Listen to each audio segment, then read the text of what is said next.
ભગવાનના મોટા ભાઈ બલરામજીનો એક નામ તો આપણે જાણીએ છીએ, પણ ઘણા બધા બીજા પણ નામો છે, તો એની અમુક કથાઓ વિશે જણાવો. બહુ સરસ પ્રશ્ન પૂછ્યો.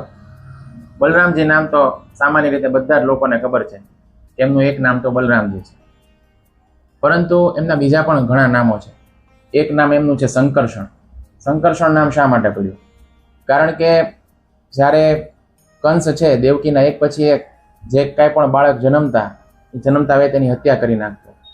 તો જ્યારે 6 બાળકોનો વધ કરી નાખ્યો અને જ્યારે 7મા બાળકનો જન્મ થયો તો ભગવાને પોતાની યોગ માયા છે એની મદદથી દેવકીના ગર્ભમાંથી જે બાળક હતું એને ગાયબ કરી દીધું, અને પછી જે નંદ મહારાજ છે એના નંદ ભવનની અંદર વસુદેવજીના જે બીજા પત્ની છે રોહિણીજી, એના ગર્ભની અંદર ભગવાને ટ્રાન્સફર કરી દીધું. તો એમણે ખેંચીને ટ્રાન્સફર કર્યા. તો ખેંચીને ટ્રાન્સફર કરવાની પ્રક્રિયાને સંસ્કૃતમાં કહેવામાં આવે છે સંકર્ષણ. તો એટલા માટે બલરામજીનું એક નામ છે તે સંકર્ષણ છે. હવે તમને એક કથા જણાવું કે એમનું નામ બલરામજી કઈ રીતે પડ્યું.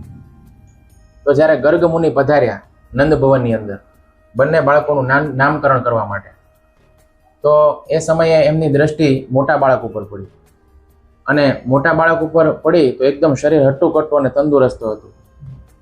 તો એકદમ એને બળવાન બાળક લાગ્યું એમ, અને એકદમ ચહેરા ઉપર એકદમ સ્માઇલ હતી, મુસ્કાન હતી, એટલે તેજ હતું. એટલા માટે એમણે એ બાળકની સમક્ષ જોયું અને એનું નામ રાખ્યું બલરામ.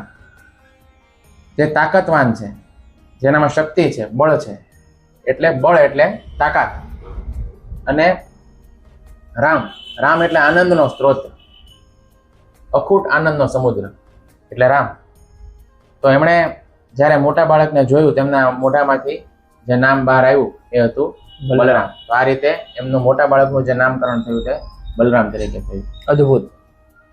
બલરામજીનું એક નામ હલધર પણ છે, કારણ કે તે હળને ધારણ કરે છે. તમે જોયો છો ને ફોટો એવો કે બલરામજી છે એના હાથમાં હળ છે, હળને ધારણ કરે છે. તો એ હળ છે એ શેનું પ્રતીક છે? તો બલરામજી છે એનું મુખ્ય કાર્ય છે આપણને આધ્યાત્મિક શક્તિ પ્રદાન કરવાનું, આધ્યાત્મિક તાકાત પ્રદાન કરવાનું, અને આપણા હૃદયની અંદર જે કામ, ક્રોધ, લોભ, મોહ, દેખાડો અને જે અહંકાર છે તેને દૂર કરી અને હૃદયને સાફ કરવાનું, જેથી કરીને તેમાં ભગવાન આવીને બિરાજમાન થઈ શકે.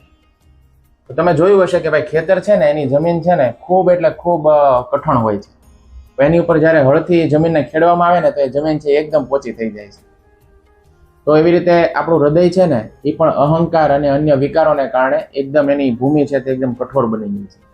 તો બલરામજી છે તે શું કરે છે? જ્યારે આપણે બલરામજીની શરણમાં જઈએ છીએ તો બલરામજી છે એ પોતાના હળની મદદથી આપણા હૃદયની જે જમીન છે જે એકદમ કઠોર થઈ ચૂકી છે એની અંદરથી આ બધા વિકારોને, અહંકારને દૂર કરી અને એકદમ એ જમીનને પોચી બનાવી દે છે, જેથી કરીને એની અંદર ભક્તિ અને ભગવાનનો પ્રેમ છે તે એને આપણું હૃદય ગ્રહણ કરી શકે. તો આ રીતે ભગવાન બલરામ છે તેમનું એક નામ હલધર પણ છે.